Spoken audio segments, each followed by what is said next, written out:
आज का बेटा हमारा टॉपिक है डोमेस्टिक एफ्लुएंट्स। एक्सरसाइज का क्वेश्चन 4 है, लॉन्ग क्वेश्चन नंबर 4।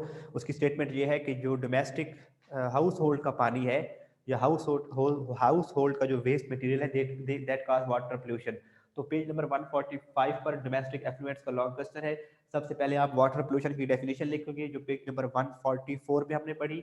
उसके बाद डोमेस्टिक एफ्लुएंट्स को क्या डिफाइन करेंगे, यानी कि ये हेडिंग लिखने के बाद ये फर्स्ट पैराग्राफ पढ़ोगे बेटा। यहाँ पर सारा आपको बता दिया है कि use of detergents is increasing day by day for cleaning purposes in houses and in industries. It is because detergents have strong cleaning action than that of soap even in the hard water.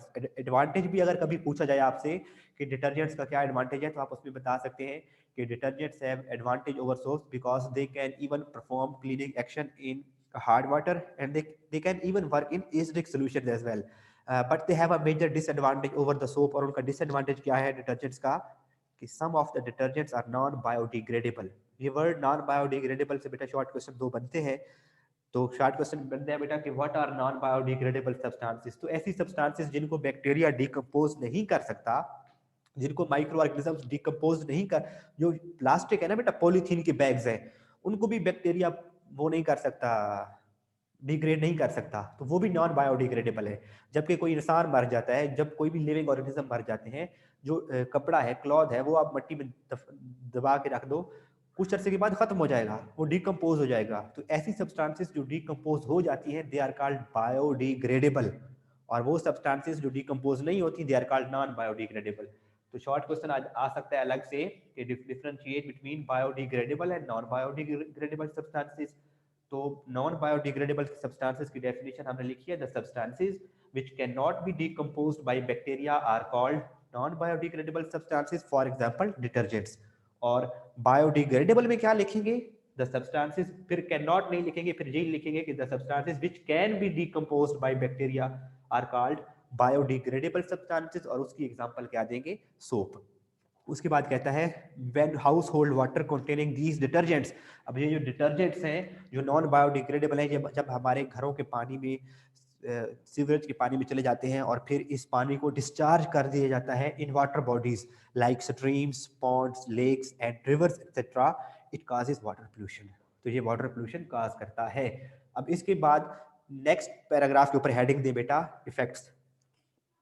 Effects, और पहले भी point पर अब आगे हमारे यहाँ पे 5-6 effect पड़ेगी बेटा। तो पहला इफेक्ट क्या है, पहला इफेक्ट है बेटा detergents effect. Detergents remain in the water for a long time. क्यों रहते हैं for a long time, why detergents remain in water for a long time, because they are non biodegradable. खत्म नहीं होते पानी में, खत्म ही नहीं होंगे, डिग्रेड नहीं होंगे, that's why they remain for long time in water and make the water unfit for aquatic life. तो डेफिनेटली वो नेचुरल सब्सटेंस नहीं है, जो अननेचुरल चीजों को आपने एक नेचर में इंड्यूस करवाते हैं, तो that is definitely problematic for the living organisms and that make water unfit for aquatic life. यहां तक पॉइंट 1 आएगा, एक्वेटिक लाइफ तक। इसके बाद सेकंड बेटा पॉइंट, और अलग अलग लिखोगे, पॉइंट 1 खत्म हुए, नेक्स्ट पॉइंट नेक्स्ट लाइन से शुरू करोगे। वो ये कौन सा है, the phosphate salt present in detergent causes rapid growth of algae in water bodies। अब बेटा जो डिटर्जेंट्स होते हैं उनमें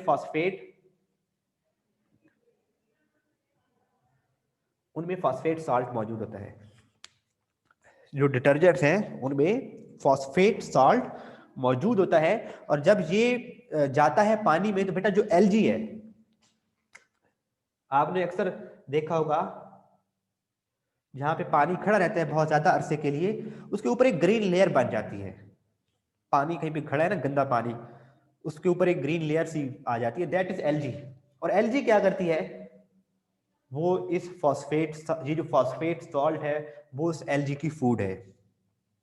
जब जितना ज्यादा फॉस्फेट सॉल्ट मौजूद होगा एल्गी उतनी फास्ट ग्रो करेगी। तो पानी के ऊपर सारी लेयर किसकी आ जाएगी, एल्गी की। तो उसका नुकसान क्या होगा,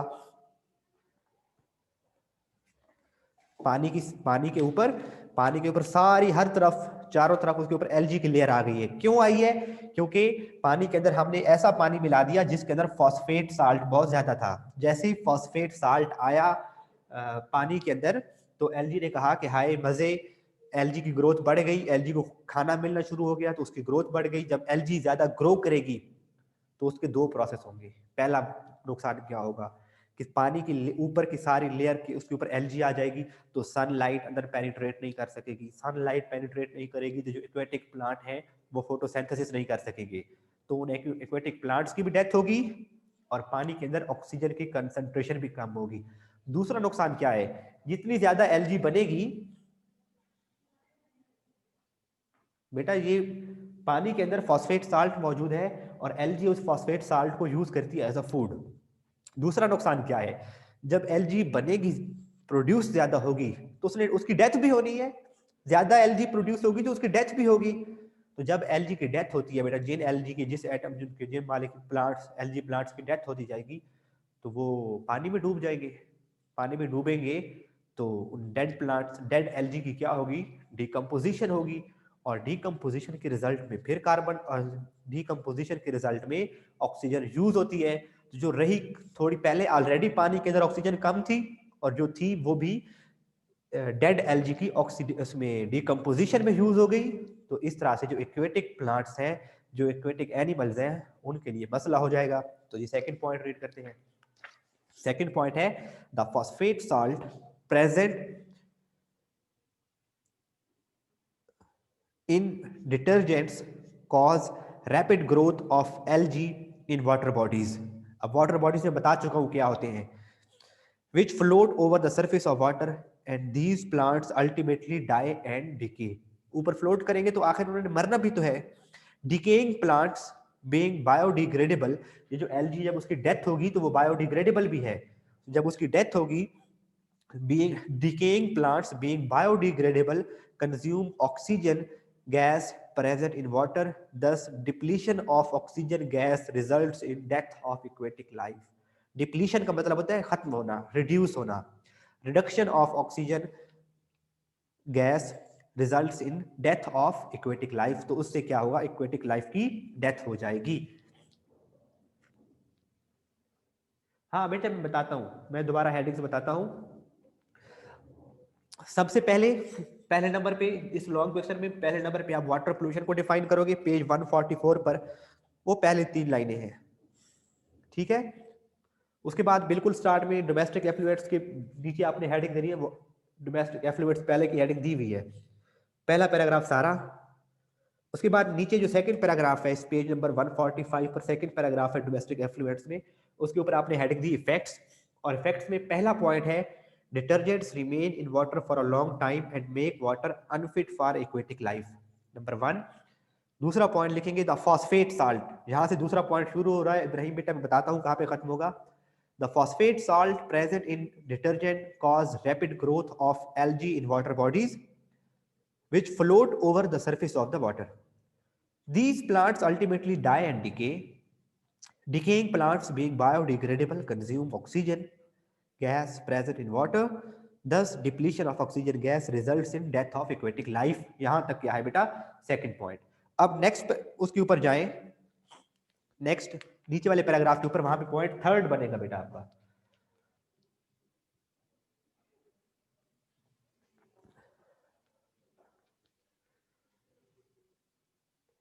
हसन बिन साद बेटे, एक्सरसाइज का लॉन्ग क्वेश्चन 4 है, ये हम डिस्कस कर रहे हैं। लॉन्ग क्वेश्चन आता है, एक बच्चा पूछ रहा है डोमेस्टिक एफ्लुएंट्स की डेफिनेशन क्या है। बेटा पहले पैराग्राफ में डोमेस्टिक एफ्लुएंट्स की डेफिनेशन लिखी हुई है कि जो घरों का वेस्ट मटेरियल है जिसके अंदर मोस्टली डिटर्जेंट्स शामिल होते हैं, they are called domestic effluents. अब बेटा थर्ड उसके ऊपर आए पैराग्राफ के ऊपर, और वहां पे पॉइंट 3 बन रहा है आपका, domestic sewage contain wide variety of dissolved and suspended impurities, these include food. अब घरों में जो डोमेस्टिक सीवेज है उसके अंदर कौन कौन सी चीजें मौजूद होती हैं, जो हमारे घरों से वेस्ट मटेरियल जा रहा है, आपने खाना खाया, रात को प्लेटें धोई, पानी गया, वेस्ट मटेरियल, उसमें क्या क्या चीजें शामिल हो सकती हैं। तो domestic sewage contain a wide variety of dissolved and suspended impurities. Dissolved impurities भी हो जाती है, कुछ चीजें ऐसी होती हैं जो पानी में डिसॉल्व हो जाती हैं, कुछ चीजें ऐसी हैं जो पानी में डिसॉल्व नहीं होती बल्कि ऐसे उसके साथ सॉलिड फॉर्म में बह के जा रही हैं, दे आर सस्पेंडेड इम्प्योरिटीज। तो उनमें क्या क्या चीजें होती हैं, they include food and vegetable waste. Food और वेजिटेबल, आपने सब्जियों के छिलके काटे, ऐसे उनको छील के बहा दिया, फेंक दिए, तो they include food and vegetable waste. Garbage है, घरों का कूड़ा गिरगिट है, केन्स वगैरह हैं, बॉटल्स हैं, केमिकल सोप है, वॉशिंग पाउडर है। तो यहां तक बेटा जी आपका क्या आएगा, थर्ड पॉइंट। और नेक्स्ट पॉइंट आएगा, फोर्थ पॉइंट कहां से लिखेंगे, it also contain, it also contain disease causing microbes. अब इसमें डिजीज कॉजिंग माइक्रोब्स भी होते हैं, बैक्टीरिया वगैरह जो डिजीजेस कॉज करते हैं। All these substances add to water pollution, ये सारी सब्सटेंसेस भी क्या करती हैं, वाटर पोल्यूशन की वजह बनती हैं। तो यहां तक बेटे ये एक लॉन्ग क्वेश्चन। ठीक है बच्चों, तो ये क्लियर है, मुझे बता दें। जस्ट रीडिंग है, इतना इंपॉर्टेंट नहीं है, इसको याद करना इतना मुश्किल नहीं है। इंपॉर्टेंट लॉन्ग क्वेश्चन है और इतनी कुछ समझने वाली बात ज्यादा इसमें है नहीं बेटा। ठीक है, कितना टाइम रहता है अभी हमारे पास, है 15 मिनट।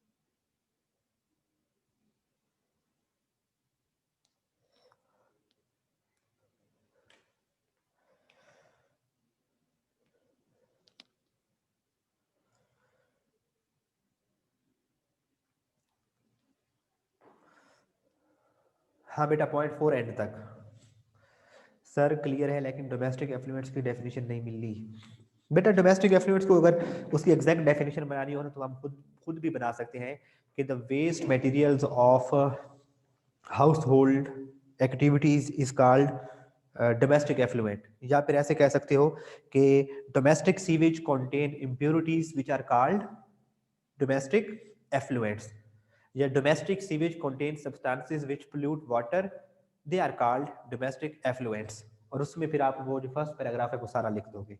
ठीक है बेटा, और डोमेस्टिक एफ्लुएंट्स में क्या आ जाते हैं, डिटर्जेंट्स आ जाते हैं, वे फूड और वेजिटेबल का वेस्ट आ जाता है, सोप वगैरह आ जाते हैं, केन्स बॉटल्स, घरों का सारा गंद जो है वो डोमेस्टिक एफ्लुएंट में आ जाएगा।